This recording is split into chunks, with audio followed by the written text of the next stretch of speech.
Bismillahirrahmanirrahim. Assalamualaikum warahmatullahi wabarakatuh dan salam sejahtera. Nama saya Dr. Dayang Anita binti Abdul Aziz.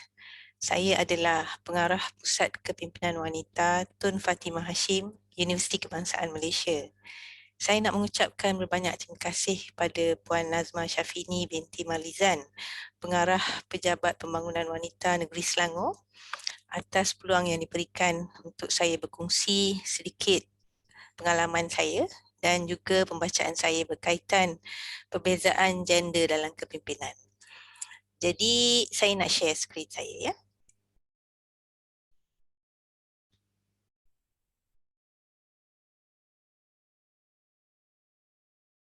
Baik, saudari sekalian, hari ini kita bercakap tentang perbezaan gender dalam kepimpinan. Jadi saya nak bawa perbincangan kita pada pagi ini melalui skop berikutnya. Yang pertamanya kita tengok sedikit surutan kajian atau surutan literature. Perbezaan gender dalam kepimpinan ini telah banyak dibincangkan lebih daripada 50 tahun pun ya. Tapi kita akan menurut kajian dalam 30 tahun kebelakangan untuk melihat sama ada tak perbezaan dulu dan sekarang dan apa yang telah kita belajar daripada kajian-kajian terdahulu ya. Kemudian kita akan lihat apa yang dimaksudkan dengan double bind dilemma. Ini satu observasi yang sangat penting ya, sehingga sekarang double bind dilemma ini masih berlaku. Kemudian saya akan persembahkan perbezaan gaya kepimpinan antara gender dan juga perbezaan gaya perundingan. Baik. Untuk surutan kajian, saya telah pilih artikel ini dari tahun 1992. Ini 30 tahun yang lalu ya. Dan kebanyakan daripada artikel-artikel ataupun jurnal berkaitan perbezaan gender dalam kepimpinan ini dimasukkan atau diletakkan atau diterbitkan di dalam makalah ataupun jurnal yang membincangkan hal-hal ekonomi, bisnes ya. Kerana kepimpinan dalam organisasi yang begini ada kesan keuangan ya. Semua orang tak mahu ketua yang boleh membawa kepada kerugian besar kan. Jadi kerugian besar kepada institusi, kepada negara dan sebagainya. Jadi apakah pendapat Barbara Moran pada tahun 1992 dalam artikel Gender Differences in Leadership ya, yang diterbitkan dalam makalah Library Trends ya. Jadi dia telah menyokong penyataan Nelson dalam 1991, 30 tahun yang lalu bahawa sekiranya wanita dan lelaki sama-sama belajar dan mengajar ya, antara satu sama lain, kita bakal memperkukuhkan lagi kepimpinan organisasi tersebut. Jadi saranan Barbara ialah sekiranya kita boleh mengizinkan lebih ramai wanita mengambil posisi atau peranan kepimpinan, kita mungkin boleh mengadakan situasi menang-menang untuk kedua-dua belah gender atau win-win situation ya. Kemudian pada tahun 1965 terdapat satu kajian yang lebih besar melibatkan 209 pengurus di dalam 4 buah negara iaitu Norway, Sweden, Australia dan United States ya. Ini di author pertamanya ialah Christina Gibson di dalam Journal of International Business Studies ya. Jadi apakah dapatan daripada artikel yang bertajuk An Investigation of Gender Differences in Leadership Across 4 Countries? Perbezaan kepimpinan akibat gender ya, merentasi 4 negara. Jadi didapati untuk kesemua negara-negara ini, untuk kepimpinan lelaki, dia berdimensikan tujahan ataupun tuntutan terarah ya, goal setting dimension. Manakala untuk gender wanita pula didapati dimensi yang dibawanya adalah mempermudahkan interaksi. Jadi kedua-dua ni penting. Goal setting ataupun apa objektif atau goal yang kita nak achieve itu penting untuk memfasilitasikan interaksi juga penting. Mempermudahkan interaksi juga penting. Baru kita boleh mencapai objektif atau goal yang sama. Ya. Jadi kita sebenarnya kepimpinan yang bagus ialah apabila kita gabungkan kedua-duanya. Ya. Seterusnya kita tengok itu 30 tahun yang lalu. Dan kita masuk 2001, 20 tahun yang lalu. Ya. Dalam satu artikel bertajuk Gender Differences in Leadership Style and Management Skill, ya, atau perbezaan gender dalam kepimpinan, melihat kepada aspek gaya kepimpinan dan skill pengurusan. Sarah Berg dan rakan-rakan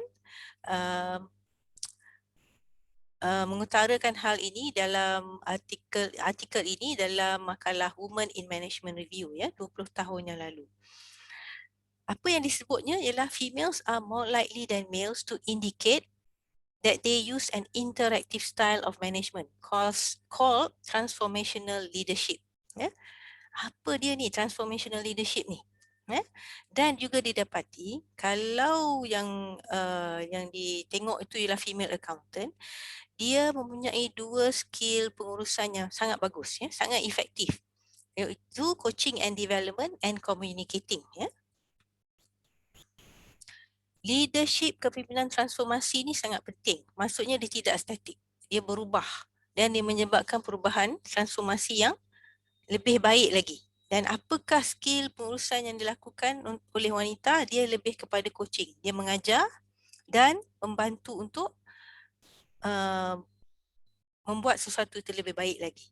Dan dia juga ada skill pengurusan yang baik, lebih baik lagi dalam bidang komunikasi. Ya.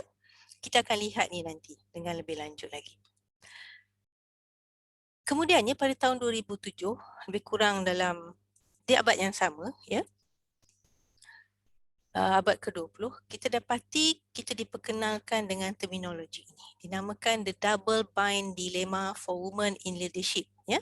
Apa maksud double bind dilemma ni? Double bind dilemma ini, ya, kalau kita tengok, kalau orang lelaki kita ada stereotyping. Ya. Kalau kita tengok je orang lelaki tu sebagai kepimpinan, kita kata wah ni kalau lelaki tu strong, decisive, assertive, maksudnya dia ni orang yang teguh, kuat. Kalau dia buat keputusan tepat, dia tidak ada A, B, C, D, dia tak ada banyak option. Ya. Dia strong, decisive, laju buat keputusan. Kita katakan lelaki yang begini ni, dia take charge. Kepimpinan dia, dia man take charge. Ya. Tapi kalau woman ada ciri-ciri yang begini, kita dianggap sebagai okay, you are a competent leader, kamu adalah pemimpin yang kompeten, tapi tak disukai lah. Ya, sebab kriteria strong, decisive, assertive ni lebih kepada lelaki. Ini stereotyping. Jadi kalau perempuan ada pun benda tu, kita dilihat sebagai pemimpin yang tak disukai. Ya. Stereotip lagi satu ialah kita bukannya pemimpin yang boleh take charge, kita cuma boleh take care je, boleh jagalah sebab kita ni nurturing kan, nurturing, ada emosi, pandai cakap. Okey, itu dia punya stereotyping. Tapi bila kita tunjukkan kita wanita sebagai pemimpin, kita memang nurturing, emotional, good emotional, positive emotional dan communicative, kita dikatakan pula kita memang disukai lah, tapi kita tak kompeten. Terbalik kan? Kalau kita tough sikit, tak bagus. Kita lembut pun, kita dipandang lebih rendah daripada biasa. Ya? Jadi kita too soft, too tough, never just right. Ya? Sangat susah. Ini namakan double bind dilemma. Jadi banyak dalam mindset community dan dalam kelompok kepimpinan tu juga, kalau team leader, team male. Kalau nak kepimpinannya, ambil orang lelaki dulu. Ini menyebabkan ada barrier, ya, ada sempadan dan batasan yang tak jelas. Sempadan batasan ni ada, kita yang buat, ya, atau komuniti yang buat. Jadi apa berlaku bila ada batasan yang telah diadakan ini, ya, walaupun dia invisible, dia tidak jelas di mata, bukannya ada nampak dinding ke apa, ya, tapi ini adalah batasan ataupun barrier yang jelas, yang betul-betul ada, tapi dia invisible, ya. Akibat daripada pemikiran yang begini, mindset yang begini, kepimpinan wanita tu dia kena kerja ekstra. Kalau orang lain bekerja 8 ke 5 sebagai pemimpin, buat decision, buat mesyuarat, buat ni, dia nak kena prove pula diri dia ni competent over and over again, berulang-ulang. Lepas tu dia terpaksa handle semua stereotyping di semua level, daripada bawah ke sampai ke atas, di atas lebih teruk. Jadi kita dapati dalam pengurusan ataupun dalam komuniti tu, pemimpin wanita dia macam ada lebih tinggi standard yang dia kena bawa diri dia, untuk dapat reward yang lebih kecil. Dia hari-hari dia kerja lebih untuk nak prove diri dia dulu. Dia kerja tu kurang, output dia kurang, kerana dia terpaksa bekerja 2 kali lebih lagi untuk memastikan message yang dia nak disampaikan. Dia nak tunjuk, dia proof. Macam saya nak tunjuk, kenapa you yang jadi ketua, kenapa bukan dia, oh sahabat saya ni dulu ada ni. Kita setiap kali kena nak bukti, memberi pembuktian, memberi pengalaman. Tapi kalau orang lelaki tak payah, oh dia ni telah dilantik, you dengar je cakap dia, gitu, Itu tahun 2007.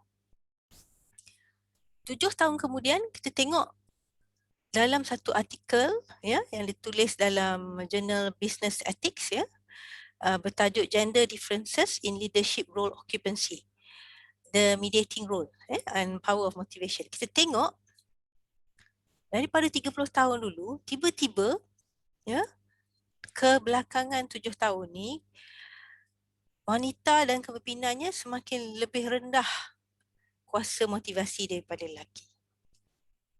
Orang perempuan yang bersungguh-sungguh ni sebenarnya motivation dia bertambah menurun, Jadi betul ke ni? Ini dah menyebabkan kita rasa sedikit kerisauan lah, kan? Ada kerisauan, rasa risau sikit, Jadi saya bawa kepada double bind dilemma tadi.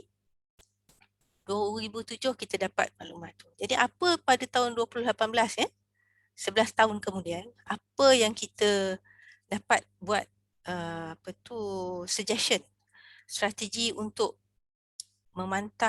mematahkan double bind dilemma ni. Pertamanya ada 3 benda saja. Jadi pada 2018, kita dah kata kita mesti interrupt bias ni. Kalau kita ada dengar, kita punya dalam komuniti, dalam institusi kita ada cakap, oh dia ni sebagai pemimpin wanita, dia ni agresif lah, emotional sangat, dia ni cakap banyak. Kita mesti speak up. Kita wanita ataupun lelaki dalam institusi tu mesti speak up, interrupt the bias. Kita tak boleh kata, oh kita allow stereotyping ni. Bila ada orang cakap macam tu, kita kena cakap, sabar, ini stereotyping ni double bind ni. Kita ingatkan institusi tu. Maksudnya, kita kena perkenalkan double bind dilemma ni dalam institusi kita.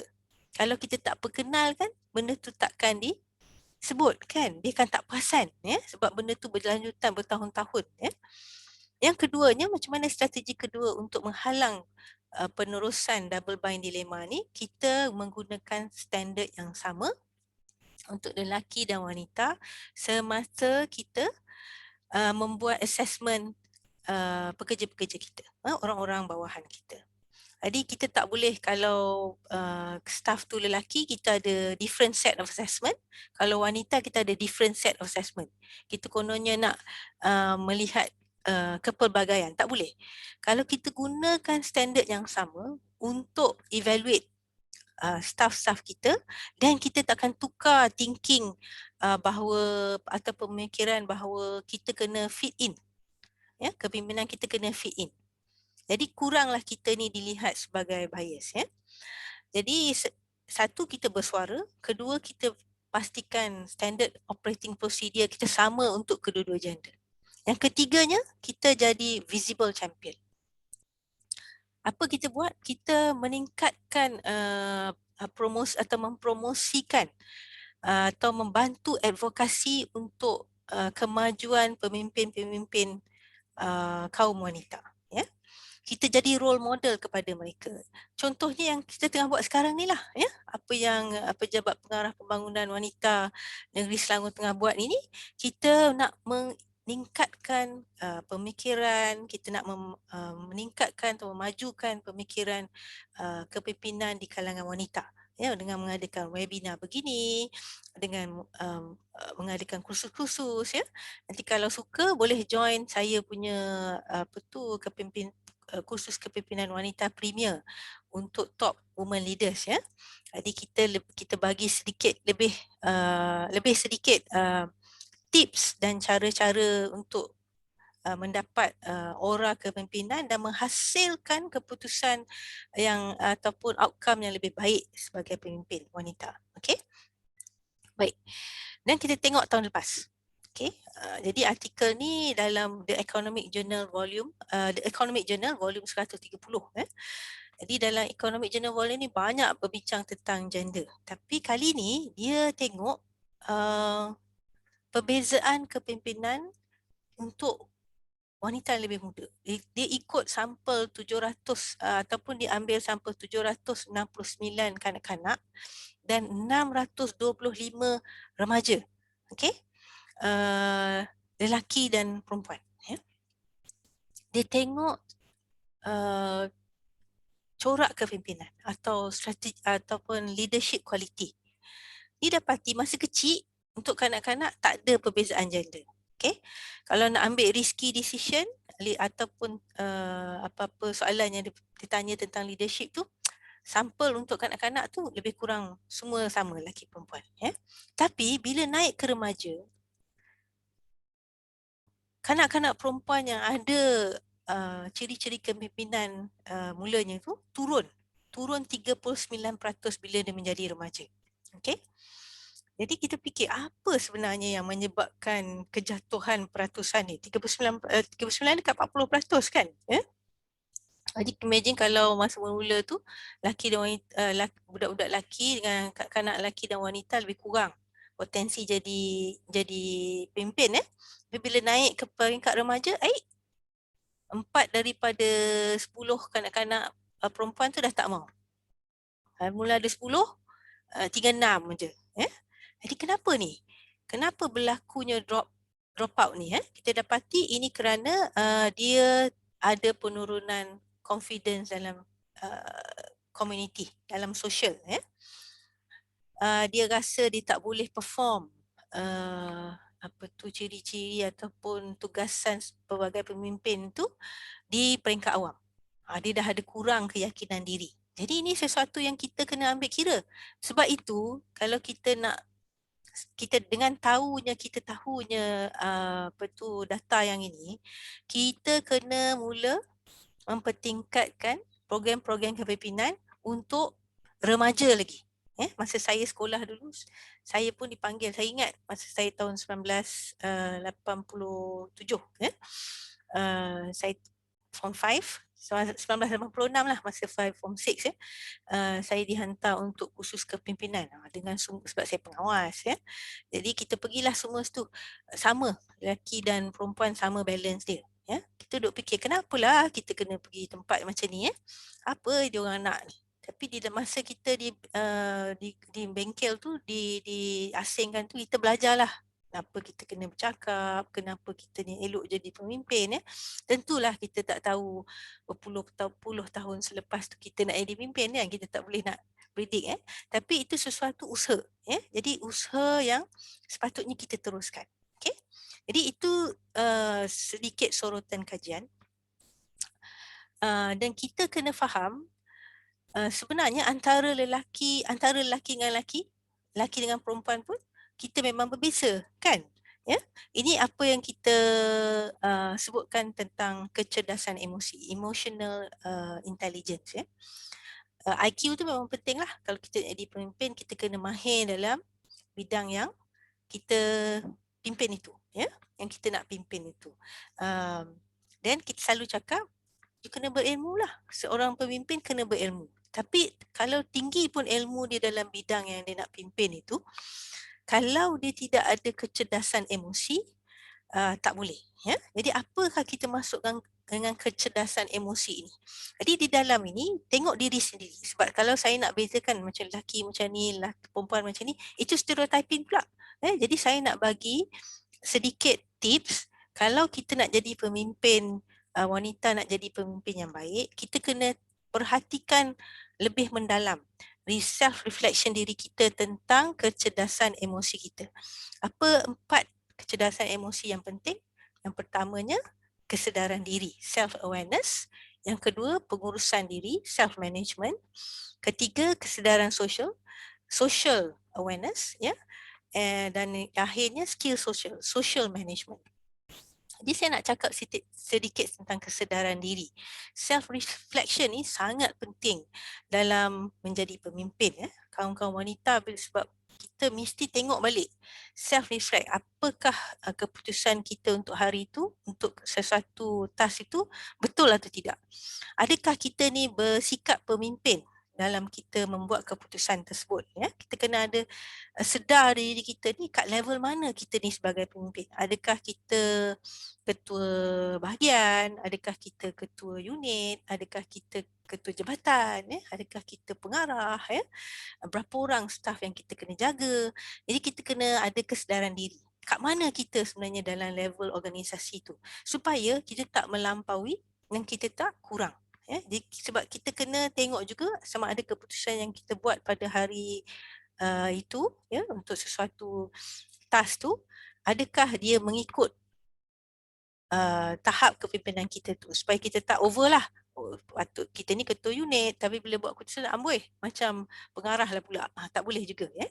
Contohnya begitu. Ataupun bila kita pengarah, kita tak nak ambil keputusan. Bila orang tanya kita diam, nantilah saya bawa ke mesyuarat. Saya bawa ke mesyuarat. Tidak boleh begitu. Jadi kita kena ada self awareness kat mana kita, ya. Yang kedua, pengurusan diri, self management. Ini penting. Macam mana kita menguruskan diri kita? Mungkin kita ni seorang ibu juga, seorang isteri, kemudian kita ada beberapa bahagian lagi. Mungkin saya, macam saya mungkin pengarah pusat kepimpinan tapi bukan kerja hakiki saya, ya. Kerja hakiki saya pembedahan kanak-kanak, ya. Mungkin saya tak dapat buat banyak tapi saya juga perlu train pakar-pakar bedah kanak-kanak. Jadi saya kena uruskan diri saya hari ni di mana, di time kita, ya, supaya kita boleh capai output yang baik, ya. Nah, siapa yang nak membantu kita dalam pengurusan diri kita, PA kita, think tank kita, ya. Jadi saya ada satu lagi topik berkaitan wanita dan membuat wanita dalam membuat keputusan. Yang itu jadi banyak hal-hal pengurusan diri dan kecerdasan emosi ni kita akan bincang lagi dalam tu, okey. Yang ketiganya, untuk kecerdasan emosi kita tengok kesedaran sosial. Social awareness. Ini sangat penting. Kita ni dalam komuniti yang mana? Ya, kita tak boleh, kita kena ingat kita mestilah memahami skop sosial sekeliling kita. Kita ni nak bercakap dengan orang tua ke, kita nak bercakap dengan orang muda ke, kita nak bercakap dengan berinteraksi dengan mereka yang daripada negara Arab ke, kita nak bercakap dengan orang yang daripada negara China ke. Jadi kita kena ada kesedaran sosial tu, supaya kita tidak melampaui batas, ya, dan kita lebih dihormati kalau kita sedar keadaan sosial keseliling kita, ya. Jadi kita tak boleh guna bahasa, contoh kita tahu kita nak sebagai pemimpin nak kena pergi jumpa katakan orang-orang yang sederhana, kan, orang kampung katakan, yang kita tak perlu bercakap bahasa Inggeris, kita nak kena cakap bahasa dia supaya dia faham, ya. Yang kalau kita bercakap dengan orang yang lebih tua menggunakan slang bahasa-bahasa social media tak sesuai, kita tak dihormati, ya. Itu contoh-contoh kesedaran sosial lah, ya. Dan kesedaran sosial ni melibatkan juga skill sosial, ya. Social skill, contohnya, ya, mana yang kita macam COVID sekarang ni, okeylah kita tak payah bersalam, jadi mana kalau pemakaian pun kita kena sopan, mengikut persekitaran, cara kita bercakap dan sebagainya. Okey. Jadi ini adalah maksud 4 perkara kecerdasan emosi. Jadi di antara lelaki dengan lelaki pun ada perbezaan, lelaki dengan wanita lagi banyak berbeza. Jadi saya tak maulah stereotipkan lelaki lebih banyak kesedaran diri ke lebih banyak mengurus diri. Kita tak ada statistik. Yang kita tahu kalau kita faham yang kecerdasan emosi ni kita kena kawal, 4 perkara ni kita kena kawal, sebagai pemimpin terutamanya wanita, kita lebih mudah untuk melihat, kita kawal yang ini, kita boleh lihat apa kita punya corak atau gaya kepimpinan. Okey. Jadi ada 6 gaya kepimpinan yang dikenal pasti. Okey, kita boleh quickly tengok ke 6 ni dan sekali lagi lelaki yang kat mana, perempuan yang kat mana, saya tak mau stereotype. Tapi kita kalau kita faham kecerdasan emosi kita, cuba kita tengok kita punya gaya kepimpinan yang mana. Okey? Saya explain dulu, saya terangkan dulu 6 gaya kepimpinan ni secara ringkas. Ya. Baik, pertamanya visionary. Jadi gaya kepimpinan yang visionary ni bagus. Dia tahu apa dia nak buat. Saya contohnya dia nak kata, saya sebagai pengarah, saya nak tengok pusat ini dikenali sebagai satu pusat kepimpinan yang membantu wanita-wanita B40, wanita dan juga wanita T20 macam tu ya. Jadi dia ada vision. Bila ada vision, kita ada timeline untuk capai vision tu, kita lebih bagus lagi. Gaya kepimpinan yang macam ni biasanya kalau orang tu visionary, orang-orang di bawah dia suka dengar, orang-orang di awam pun suka dengar ya. Ini penting. Tetapi kelemahan ataupun kita panggil kelemahan lah, kita tak panggil kelemahan. Gaya kepimpinan ni kalau kita ada, kita katakan apakah challenges untuk gaya kepimpinan visionary ni. Apa agaknya yang kita kena sedar. Kalau kita seorang pemimpin yang visionary, mungkin kita punya challenge tu, ya, kita punya kesukaran tu mungkin sebab kita visionary, orang lain tak boleh keep up dengan kita.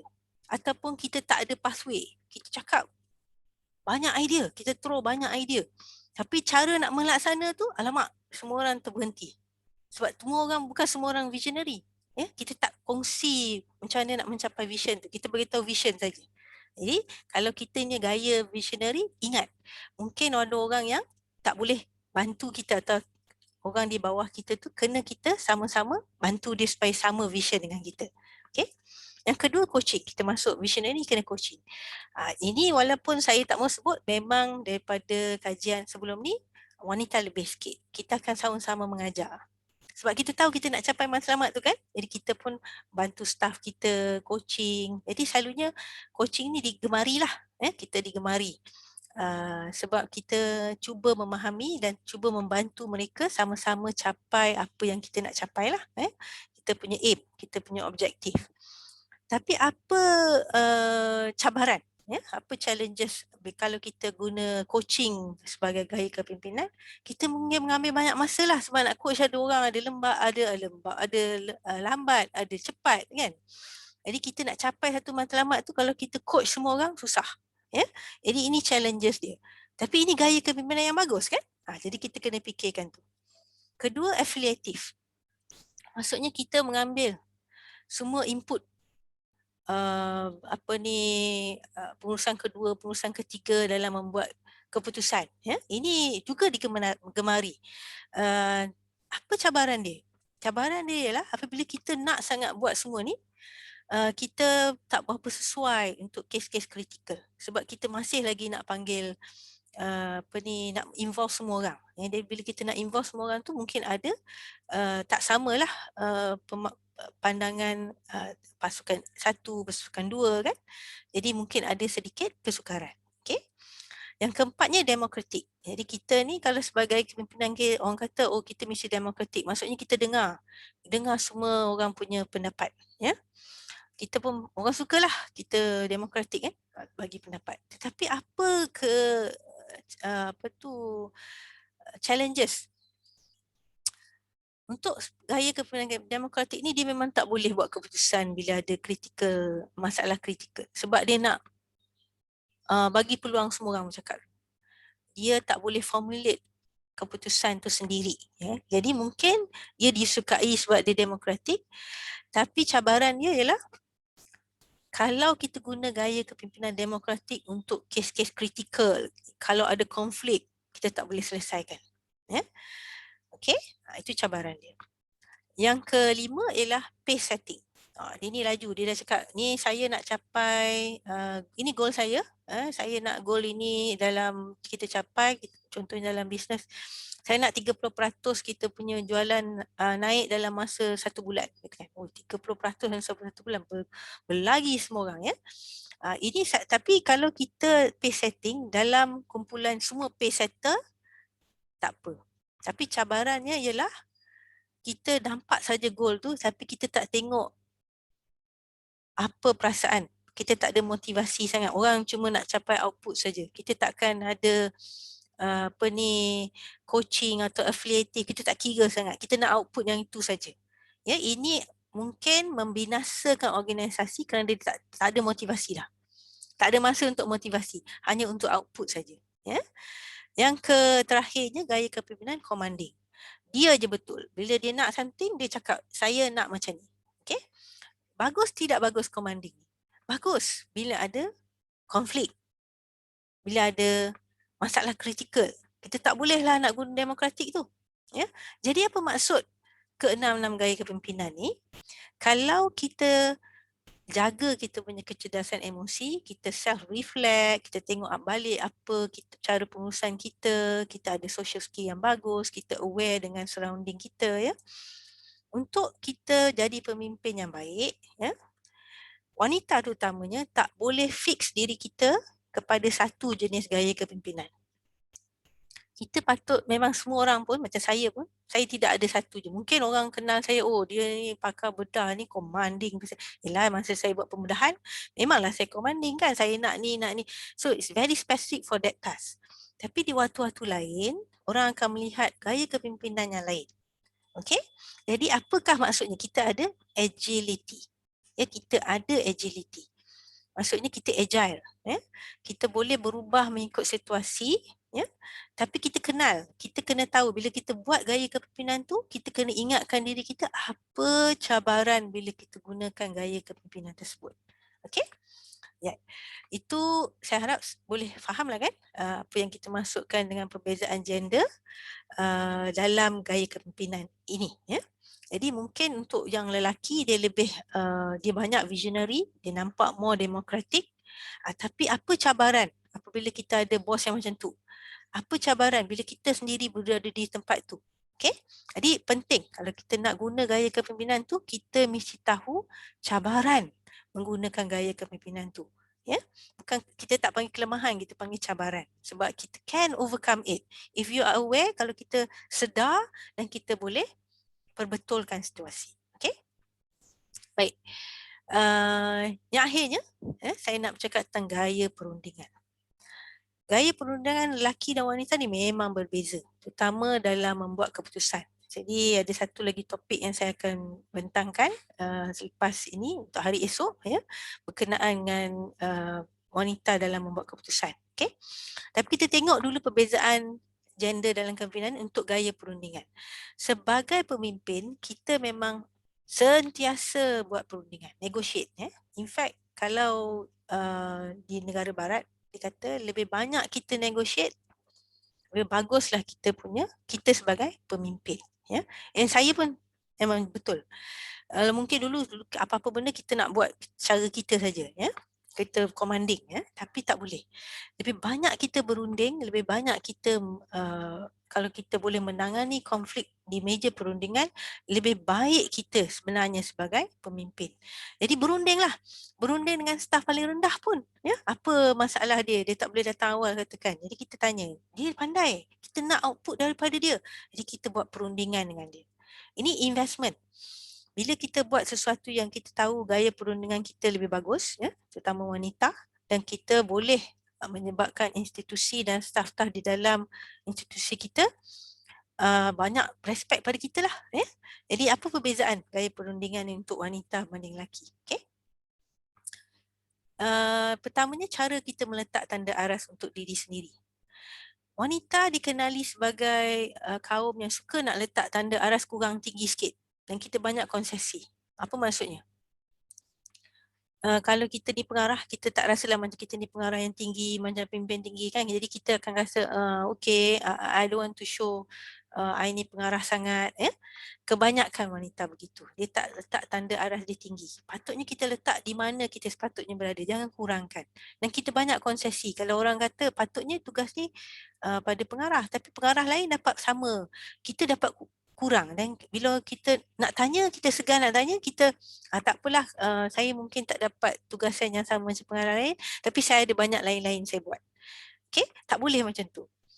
Kita kalau dalam institusi tu ada ketua A, B, C, D, macam kita cakap tadi, samakan semua. Kalau ketua A ada 3 KPI, ketua B pun kena ada 3 KPI. Kalau ketua C tu perempuan, dia dapati, dia kata tak apalah, pengarah tu kata saya bagi you KPI 2 saja sebab you ni mak ada ni, kita pun rasa lega. Tak boleh. Kita akan cakap tak apa, saya cuba dapat 3 KPI yang sama. Dan saya akan uruskan diri saya. Okey? Jadi kita keluar dari belenggu yang katakan kita ni kurang mampu. Okey? Baik. Itu cara kita meletak tanda aras, ya. Yang keduanya, cara berkomunikasi. Kita wanita ni memang suka beralas. Kita sebab nak jaga hati orang dalam meeting, kita jaranglah ketua wanita ni direct. Direct. Kalau malas, you ni malas. Kita tak buat macam tu kan. Saya tak tahulah kalau orang lain, tapi kalau saya pun memang saya jarang-jarang sekali, kalau saya hal-hal keselamatan baru saya gunakan bahasa yang direct, ya. Kalau contohnya perbuatan dia tu menyebabkan membawa kepada keadaan dangerous kepada pesakit saya, katakan, dan saya akan naik suara direct, ya. Kalau tidak, kita biasanya di meja komunikasi perundingan kita beralas, ya, sebab kita nak mengambil hati kira pendengar. Ini adalah kelebihan sebenarnya untuk wanita, ya. Kalau mungkin orang lelaki kurang buat, tapi sebenarnya kelebihan sebab kita akan mendapat repo yang lebih baik. Tapi kita tak boleh berterusan lah. Kalau benda tu tak betul, katakan kita dapati di meja perundingan, orang tu dia nampak kita ni beralas sangat. Beralas, dia ambil dia ambil advantage, ya. Dia cuba nak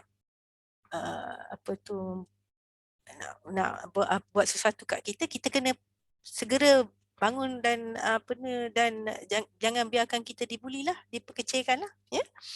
Jadi cara berkomunikasi kita remain, biar beralas, biar mengambil kira hati pendengar, tapi tidaklah sampai kita dipandang rendah. Okey. Cara yang ketiganya, di meja perundingan didapati kita wanita ni lebih banyak proses informasi secara integratif, which is very good. Ya, maksudnya bila kita membuat keputusan, kita tak dengar satu pihak saja. Kita ambil maklumat daripada A, maklumat B, maklumat C, maklumat D, dan kita formulate, ya, integratif, dan kita fikir boleh tak kita capai objektif atau output yang kita nak ni dengan lebih baik. Ini berbeza dengan orang lelaki sebab didapati mereka lebih direct. Katakan dia nak capai daripada A ke B, ada orang kata naik kereta je lah, kalau you keluar pukul 5.30, tak ada jam, you boleh sampai sana 10 minit. Dia akan buat yang sama. Tapi kalau kita, dia akan ambil satu route tu saja. Tapi kalau kita integratif, kita akan dengar. Ya, kita ada pilihan A, kalau kita naik keluar 5.30, macam yang tadi tu. Yang kedua, kita keluar lambat sikit, jadi kita boleh buat something kat rumah. Kemudian kita tak payah naik kereta, kita naik LRT, ya.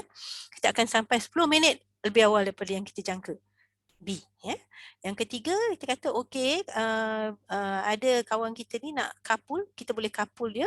Kita jimat lagi kat rumah, mungkin kita ada lagi extra 30 minit, kita boleh selesaikan beberapa kerja kat rumah, kemudian kita bertolak. Dalam tu kita tak memandu, jadi kita boleh buat lagi banyak benda. Contohlah, saya bagi contoh, benda yang senang difahami.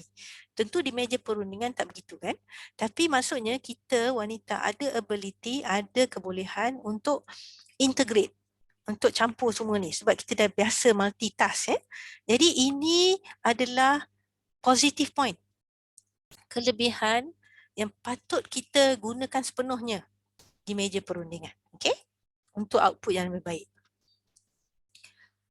Dan kita tengok di meja perundingan, kita selalunya nak wanita ni, kita suka kalau akhirnya kita win-win, menang untuk semua. Jadi kan mungkin kita datang di meja perundingan tu, kita kata kita nak kita saja.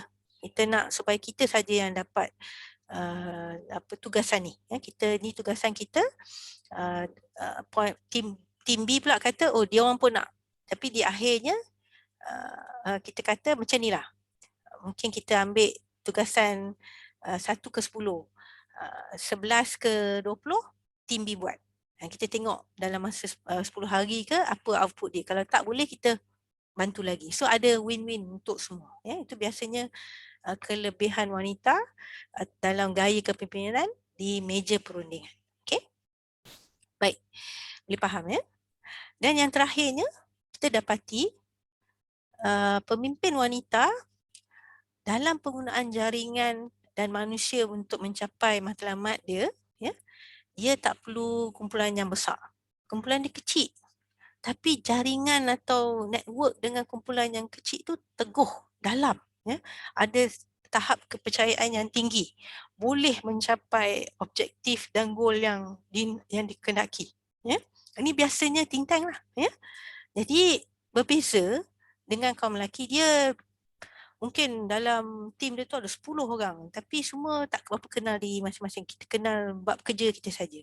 Jaringan dia kita panggil rather shallow. Okey? Tapi itu mereka lah, gender mereka begitu. Okey? Tapi untuk wanita ini adalah gunakan ini sebagai kelebihan kita. Sebab kita ada jaringan walaupun kecil, jaringan kita kukuh dan mendalam. Okey, kita nurture group tu jadi very kita very KPI based, very sangat penting untuk mencapai salah satu matlamat dalam meja perundingan. Okey, jadi itu adalah contoh gaya perundingan. Ia berdasarkan kepada cara kita behave, behavior kita gender wanita sebagai pemimpin dalam membuat perundingan. Baik. Jadi kesimpulannya, saudara dan saudari sekalian, ada tak perbezaan gender dalam kepimpinan? Sangat ketara. Sangat ketara. Tapi kita sebenarnya perlu ingat, kalau kita boleh adakan keseimbangan, kita boleh membuat pertimbangan yang terbaik dalam membuat keputusan kalau kita ada keseimbangan gender. Ini dinamakan meraihkan diversity. Bukan jadi kita raikan macam kita cakap mulut saja. Tapi in actual fact, masa kita membuat keputusan, kita sebagai pemimpin wanita, kita tidak hanya berfikiran nak wanita saja bagi opinion, pendapat katakan. Kita tahu kalau kita tak ambil kira pendapat kaum lelaki, kita lupa tentang social awareness tadi. Social awareness tu, keputusan kita ni hanya pergi pada perempuan saja ke? Walaupun keputusan tu untuk perempuan saja, elok kita dengar pendapat kaum lelaki. Sebab mungkin keputusan yang kita ambil tu untuk kaum wanita, tapi kaum wanita ni dia sebagai ibu, sebagai isteri, dia ada tanggungjawab pada kaum lelaki. Jadi elok kita dengar pendapat kaum lelaki. Kita meraihkan diversity. Dan cara kita berfikir pun tak payah. Banyak sangatlah kajian pasal tu. Cara orang lelaki berfikir, cara orang perempuan berfikir berbeza. Jadi kita raihkan diversity tu apabila kita ada gender yang berbeza di dalam institusi kita, dalam think tank kita, ianya lebih menyemarakkan lagi pendapat dan pertimbangan kita. Okey? Ultimate-nya, aim dia cuma satu, iaitu kecemerlangan institusi tersebut. Okey? Dengan itu, saudara dan saudari sekalian, saya mengucapkan berbanyak terima kasih. Saya harap perkongsian saya pada pagi ini dapat membantu pemahaman tentang perbezaan gender dalam kepimpinan. Terima kasih.